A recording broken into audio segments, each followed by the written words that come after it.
High everyone, welcome back to my channel. कसे आहात तुम्ही सगळे? आज व्हिडिओच्या सुरुवातीलाच एक मस्त प्रोडक्ट तुमच्यासोबत शेअर करते. तुमच्यापैकी बऱ्याच लोकांच्या काहीच कामाचं नाही आहे हे, पण तरीही माझ्या लाईफमधली रुटीन आहे म्हणून तुमच्यासोबत शेअर करते. आणि खूप दिवसापासून सर्च करत होती की घेऊ की नको. तर मी ना हे असं स्टँड आणि रिंग लाईट म्हणजे ट्रायपॉड आणि रिंग लाईट हे असं मागवलेलं होतं. आणि मागवताना माझ्या डोक्यामध्ये असा विचार होता की जेव्हा मला गरज पडली ना तेव्हा मी रिंग लाईट लावत जाईल, आणि जेव्हा मला नको असलं, जसं मला बसून काही शूट करायचं आहे की काही प्रश्नांचं उत्तर वगैरे असं काही द्यायचं आहे, प्रोडक्ट रिव्ह्यू वगैरे करायचं आहे, तेव्हा मला रिंग लाईट जी आहे ती कामी येईल. आणि अदरवाईज जे आहे हे स्टँड मला जे आहे ना म्हणजे मी यूज करू शकते ॲज अ ट्रायपॉड म्हणून. तर असं मी मागवलं होतं. अगदी म्हणजे आय थिंक 500 रुपयामध्ये काहीतरी हे मला मिळालं. फ्लिपकार्टवरूनच मागवलेलं आहे मी. आणि त्यानंतर जे आहे याची क्वालिटी वगैरे खूप छान आहे. मोबाईल वगैरे होल्ड एकदम मस्त करतं, सगळं काही छान आहे. पण मी याला रिटर्न पाठवणार आहे. याच्या मागचं रिझन असं आहे, म्हणजे याचे लाईट्स जे आहेत ना, रिंग लाईट तुम्ही इथे बघताय वेगवेगळ्या पद्धतीचे आहे. कमी लाईट म्हणजे तुम्हाला जास्त किती फोकस पाहिजे ना, असं प्लस मायनस सगळं तुम्ही करून घेऊ शकतात. आणि 7 फूटपर्यंत जे आहे ना हे उंच आहे. आणि मी त्यासाठीच मागवलं होतं. माझ्याकडे ऑलरेडी जे ट्रायपॉड होतं ना ते 3-3.5 फीटपर्यंतच जायचं, आणि म्हणून मला जे होतं तेवढं हाईटवालं पाहिजे होतं. आणि म्हटलं रिंग लाईट पण मिळेल आणि अशा दोघं तिघं कामं जे आहेत माझे मस्त जे आहे याच्याने होऊन जाईल. तर बघा एवढी मोठी हाईट यायची, एवढी तर काही गरज नाही, पण 6-1 फीटपर्यंत मी यूज करू शकते याला. तर अशा पद्धतीचे हे जे आहे विथ रिंग लाईट जे आहे हे ट्रायपॉड आहे. तुम्हाला जर रिंग लाईटसोबत ट्रायपॉड पाहिजे असेल तर मी याची जे आहे म्हणजे हे प्रोडक्ट मी तुम्हाला टॅग करते, तुम्ही घेऊ शकतात. म्हणजे तुम्ही व्हिडिओ बनवता आणि तुमच्या घरामध्ये अंधार वगैरे आहे ना, तर तुम्हाला रिंग लाईटची खूप जास्त गरज पडते. जसं तुम्ही बघतात माझ्या घरामध्ये भरपूर छान मस्त उजाड असतं, तर मला प्रत्येक वेळा काही गरज पडणार नाही या रिंग लाईटची. पण मग मी रिटर्न करण्यामागचं माझं रिझन असं होतं ना की प्रत्येक वेळा मला ही रिंग लाईट ना इथेच ठेवावी लागेल. आणि त्याच्यानंतरच जे आहे ना म्हणजे मी रिंग लाईट यूज करो की नको करो, पण रिंग लाईट जी आहे ना ती इथेच राहील. त्याच्यानंतरच जे आहे ना इथून पुढे जो मोबाईलचं त्यांनी स्टँड जे आहे ते जॉईन केलेलं आहे. आणि मग मला असं वाटलं की रिंग लाईट तर मला म्हणजे फक्त 2-3%साठी मला पाहिजे. अदरवाईज पूर्ण जेव्हा पण व्हिडिओ शूट करायचं एवढं मोठं जे आहे हे ट्रायपॉड ठेवण्यात काही अर्थ नाही. आणि म्हणून मी याला रिटर्न केलं आणि एका शॉर्ट व्हिडिओमध्ये तुमच्यासोबत शेअर केलं होतं मी. विदाऊट रिंग लाईटचं जे आहे सेम कंपनीचं जे आहे विदाऊट रिंग लाईटसोबत जे आहे मी हे ट्रायपॉड मागवलेलं आहे. आणि ते शॉर्ट व्हिडिओमध्ये तुमच्यासोबत शेअरसुद्धा केलं. पण जर अंधार वगैरे असेल ना घरामध्ये बघा, तर मग आपल्याला रिंग लाईट जे आहे ते खूप म्हणजे छान व्हिडिओची क्वालिटी येते मग. आणि जसं आमच्या घरामध्ये सकाळचं सूर्यप्रकाश खूप छान असतो, पण जसं जसं दुपार होत जाते ना तसं मग थोडंसं आहे ते अंधार होत जातं. पण लाईट्स वगैरे लावले आणि भिंती वगैरे सगळ्या पांढऱ्या आहे म्हणून मग काही एवढी गरज पडत नाही, म्हणून मी त्याला रिटर्न केलं आणि सेम कंपनीचे आहे विदाऊट रिंग लाईट मागवलेलं आहे. आणि हे माझं जुनं ट्रायपॉड अजूनही चांगलं आहे, पण फक्त हाईटमध्ये थोडं कमी होतं ना, म्हणून फक्त मी त्याला जे आहे दुसरं घेतलं. नाही तर अजूनही म्हणजे भरपूर त्याच्यावर मी चिटकवून त्याला तारने बांधून वगैरे म्हणजे 2 वर्ष होतील आता. आणि 2 वर्षापासून जे आहे मी त्यालाच यूज करत होती. आणि सध्या मला आता थोडी हाईटची गरज पडत होती, कारण किचनमध्ये फर्निचर झाल्यामुळे मी जिथे ठेवायची ना मोबाईल माझा तिथे मला ठेवता येत नव्हता. म्हणून जे आहे मी नवीन मागवलेलं आहे. सो प्रोडक्ट टॅग केलेलं आहे इथे.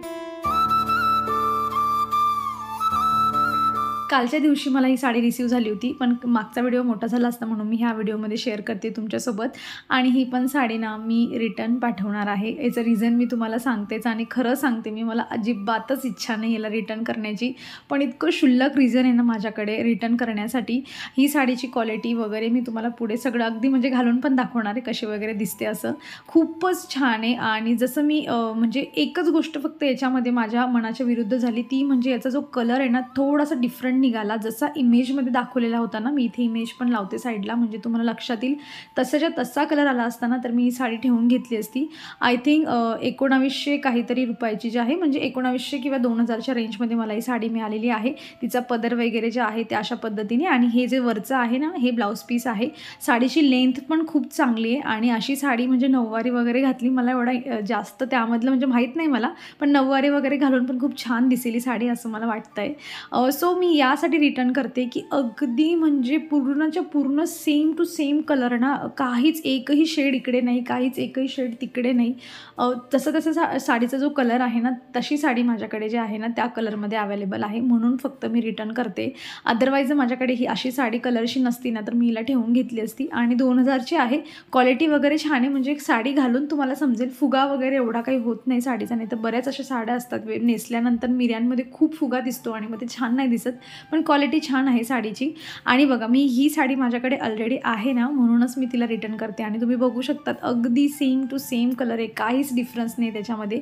ही माझी लग्नातली साडी आहे, म्हणजे आपण लग्नामध्ये 2-3 साड्या घेतो ना, त्यामधली ही एक आहे, नेटची आहे. आणि ही पण साडी माझ्या म्हणजे खूपच सुंदर आहे, ही घालून खूपच छान दिसते आणि पूर्णच्या पूर्ण पिंक कलरमध्ये. आणि जशी तुम्हाला आता दिसते पदर वगैरे जे आहे पूर्ण वर्कने भरलेला आहे.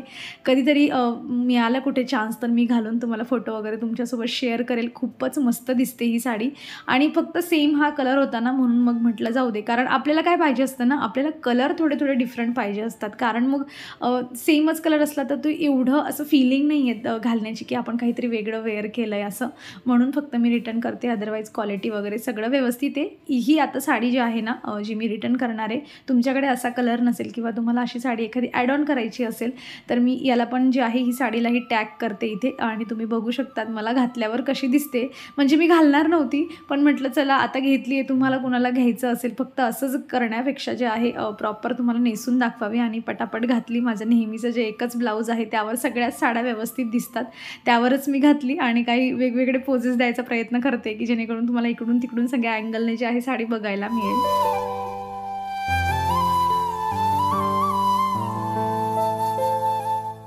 चला बॅक टू द वर्क. आज मी ठरवलेलं होतं की आज मला ना बरंच म्हणजे घर जे आहे ना माझं व्यवस्थित आवरून घ्यायचं आहे.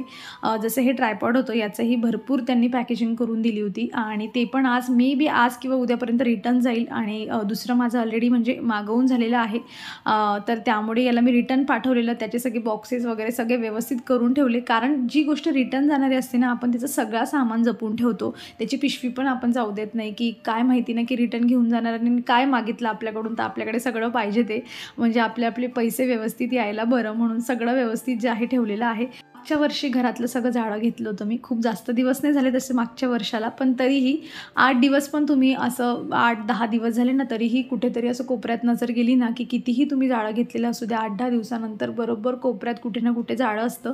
आणि पांढऱ्या कलरच्या भिंती असल्या ना की मग ते अजून जास्त उठून दिसतं.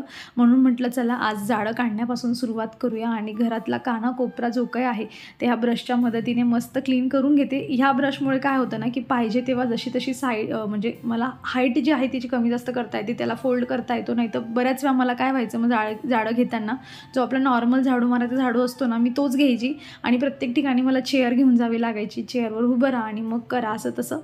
त्या गोष्टीतही खूप जास्त थकवा नव्हता, पण अशा काही गोष्टी आपल्याकडे आल्या तर आपला वेळ पण वाचतो आणि महत्त्वाचं म्हणजे मग मेहनत पण वाचून जाते आणि काम पण महत्त्वाचं म्हणजे मस्त चोख होतं. कारण याच्याने पूर्ण भिंतीच मी जे आहेत ना पूर्ण अशा क्लीन करून टाकल्या आणि जी बारीक बारीक त्यांच्यावरची धूळ असते ना ती सगळीच निघून जाते. आणि ब्रश खूप छान आहे. आता मी असंच पूर्ण घराचं जाळं याच्याने 2-3 वेळा माझं घेऊन झालेलं आहे.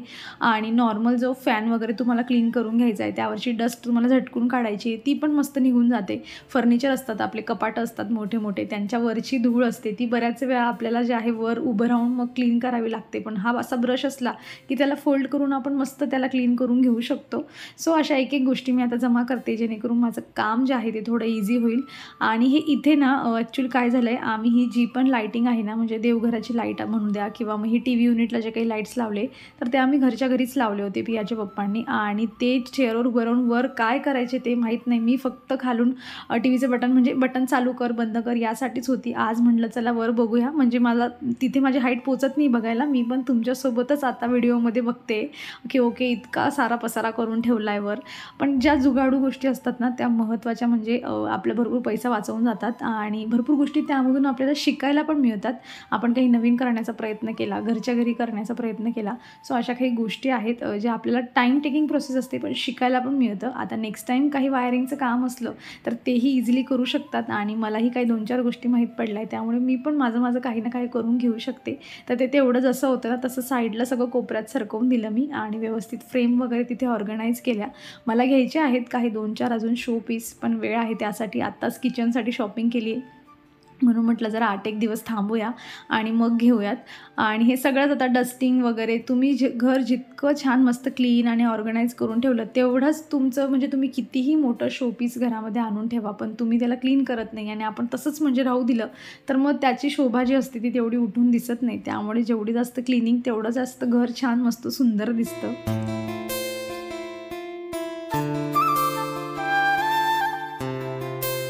आधी जे टी व्ही युनिट होतं ना त्याला पण पिया म्हणजे तिचंच पूर्ण घर बनवून ठेवायची आणि आता पण इथे हे जे टी व्हीचं खालचं जे आहे ना ठेवायची जागा, इथेही तिचाच पूर्ण सामान असतो.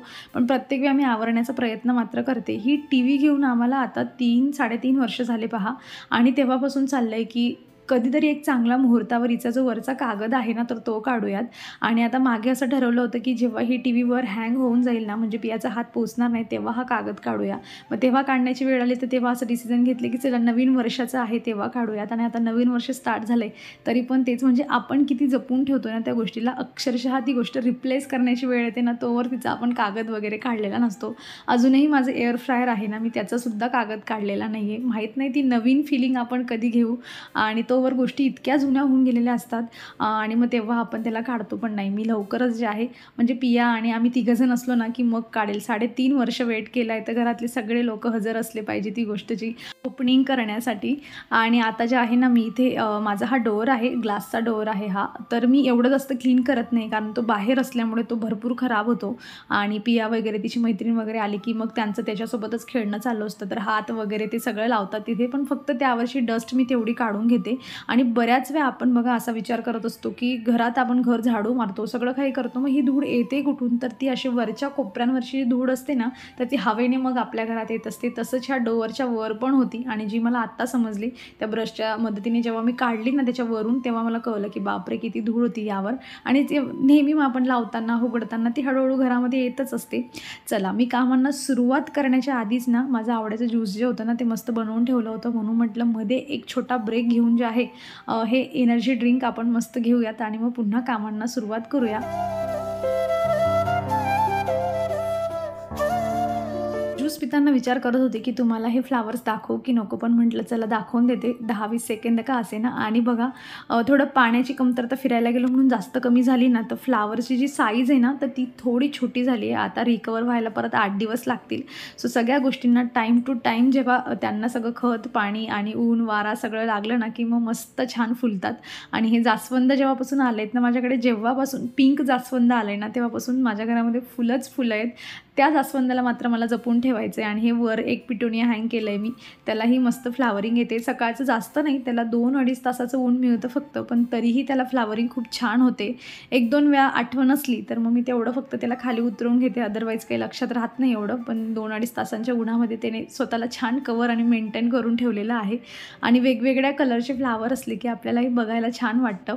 मग म्हटलं चला आता सगळं जे आहे जाळं काढून झालेलं आहे आपलं, आता जेवढं आपल्याला हात पुरतोय तेवढ्या गोष्टी व्यवस्थित क्लीन करून घेऊया आणि मग त्याच्यानंतरच्या कामांना जी आहे ती सुरुवात करूया. मग सगळ्यात महत्त्वाची गोष्ट येते ती म्हणजे झाडू मारायचं. आता पूर्ण जे आहे सोफ्याच्या खालून वगैरे सगळा झाडू मारायचा आहे मला. म्हणजे आठवड्यातून 1 दिवस तरी मी असा घेते की सोफ्याच्या खालून पूर्ण जे आहे मॉप पण करायचं आहे, तर पूर्ण खालून मॉप केला गेला पाहिजे. म्हणजे तेवढा एरिया क्लीन पण होऊन जातो, आपल्याला कळून पण जातं की काय काय मध्ये मुलांनी टाकून ठेवलं आहे. आणि हे सगळं करता करता मी मशीनला जे आहे ब्लँकेट पण वॉश करायला लावली होती, तर ती पण जी आहे माझी इथे वॉश करून झालेली आहे आणि ती पण आता उन्हात गेली आहे. म्हणजे सगळ्या गोष्टी ज्या आहेत ना माझ्या वेळेवर सगळ्या कंप्लीट होत आहेत. दुपारच्या जेवणाआधी मी शक्य तेवढं काम जे होतं जे मला करायचं होतं ते मी कंप्लीट करून घेतलं होतं. आणि कारण जेवण झाल्यानंतर मग असे हेवी कामं जे असतात ते आपल्याकडून काही होत नाही, तेव्हा जर आपल्याला वैतागच येतो जास्तीची कामं करायचा. पण आता ना म्हणजे मला पियाला घ्यायला जायचं होतं, पण पियाचे पप्पा म्हटले की मी जातो आज. म्हटलं हे 20 मिनटं जे आहेत तिला घेऊन आणि परत घरी येण्यामधले हे 20 मिनटं कुठेतरी युटिलाइज करूयात आणि त्याचाच फायदा घेत जे आहे मी इथे क्लीन करायला लागले. कारण काय होतं ना आता म्हणजे तडका वगैरे दिला ना तर ते हे वर बसतं इथे आणि प्रत्येक वेळा मला असं घासणीने क्लीन करायला लागायला नको ही शेल्फ, म्हणून म्हटलं तिथे प्लास्टिकचा कागद असतो ना, एक पिशवी घेतली आणि त्याचा व्यवस्थित मेजर घेऊन एक कागद कट केला आणि तो इथे अंथरून घेते. म्हणजे पुढच्या वेळेला जेव्हा मला क्लीन करायची गरज पडणार नाही आणि फक्त हा कागद जो आहे तो रिप्लेस मी करून घेईल दुसऱ्यासोबत. आणि हे जे काही बरड्या आहेत यावर पण थोडी ती जी असते ना ती वाफ ती बसते, पण ते क्लीन होऊन जाईल, ते आपण घसू शकतो. पण प्रत्येक वेळा फर्निचर घसणं हे आपल्याला जमणार नाही प्रत्येक वेळा वर चढून. आणि त्यानंतर अजून काही पिया आलेली नव्हती, म्हटलं चला मग आता ही ट्रॉली पण जी आहे क्लीन करून घेऊया. आणि मी ही ट्रॉली म्हणजे जनरली मी असं कधी बाहेर काढून घासून कधी घेत नाही जास्त, खूपच गरज पडली तर करते मी. पण म्हटलं ह्यावेळेस जे आहे याला क्लीन करूया, कारण ना बराचसा जंग पण लागला होता त्या ट्रॉलीला आणि तिचे जे म्हणजे थोडं तेल वगैरे सांडलेलं असतं किंवा मुलं पण जे असतात ह्याच ट्रॉलीमध्ये जरा जास्त वेळ जे असतात ते खेळत असतात, काही पाहिजे काही काढायला आले की मग इथेच त्यांचं चुळबुळ चालू चाललेली असते, मग गोष्टी सांडतात पण. आणि मसाला वगैरे पण माझा तिथे ठेवलेला असतो छोट्या छोट्या डब्यामध्ये, त्या पण थोड्याफार सांडतात. त्यामुळेच मी विचार केला की म्हटलं काढून जे आहे सगळे हे शीट्स वगैरे प्रॉपर क्लीन करून घेऊया. आणि पिया पण आलेली आहे इथे. आता ज्या गोष्टीला मला 10 मिनिटात माझं काम संपलं असतं ना, त्याला आता मला 20-25 मिनिटं लागतील. कारण मला हिला पण आता जे आहे आवरावं लागेल की थांब पिया मला करायचं आहे वगैरे वगैरे. ते मला नवीन सांगायची काही गरज नाही. इथेच घसणार होती मी, पण ट्रॉली खूपच मोठी होती म्हणून म्हटलं चला बाथरूममध्ये नेऊया आणि तिकडे बसूनच निवांत घसून काढूया. तो जो जंग लागला आहे ना, मला माहीत नाही म्हणजे असं का होतं. कारण सांगताना आपण नेहमी त्यांना प्रेफर करतो की जेव्हा आपण ट्रॉलीज वगैरे बनवतो की आम्हाला चांगल्याच क्वालिटीची पाहिजे, पण तरीही ती त्यांच्या मर्जीनेच आणतात की काय माहीत नाही. पण तरी ह्या पर्टिक्युलर ट्रॉलीला तरी लागलेला आहे. तरी मी प्रत्येक वेळा लक्ष देते की ओले जे भांडे आहेत कप वगैरे त्यामध्ये जायला नको, पण तरीही जंग लागला आहे. चला असो, क्लीन करून घेतलं आहे, सगळे शीट्स पण क्लीन केले. आणि पियाला अजूनही वाटते की मम्माने काहीतरी कमी क्लिनिंग केली म्हणून ती तिच्या पद्धतीने जे आहे क्लिनिंग इथे स्टार्ट केली. एक फटका मिळाला तिला, पण तरीही ती थांबणार नाही. मला माहिती आहे जोवर तिला दुसरा तिसरा अजून जे आहे आरडाओरड करणार नाही तोवर आपल्याला वाटते की त्यांची एनर्जी संपलेली असते. म्हणजे पण स्कूलमधून आल्यानंतर पण त्यांची एनर्जी मात्र सेम असते. अशी एनर्जी आपल्यातही मिळो, म्हणजे एकाच दिवसात आपण भरगतचं काम करू शकतो. चला असो, हे थोडंफार मी इथलं आवरून घेते आणि माझा व्हिडिओ पण संपवते. अपेक्षा करते तुम्ही थोडंफार काम करायला मोटिवेट झालेला असाल. कसा वाटला व्हिडिओ मला कमेंटमधून नक्की सांगा. आवडला असेल तर लाईक करा. चॅनलवर तुम्ही नवीन असाल तर प्लीज चॅनल सबस्क्राईब करा. आपण भेटूयात पुढच्या अशाच इंटरेस्टिंग व्हिडिओमध्ये. तोवर तुम्ही स्वतःची काळजी घ्या. So take care friends and bye.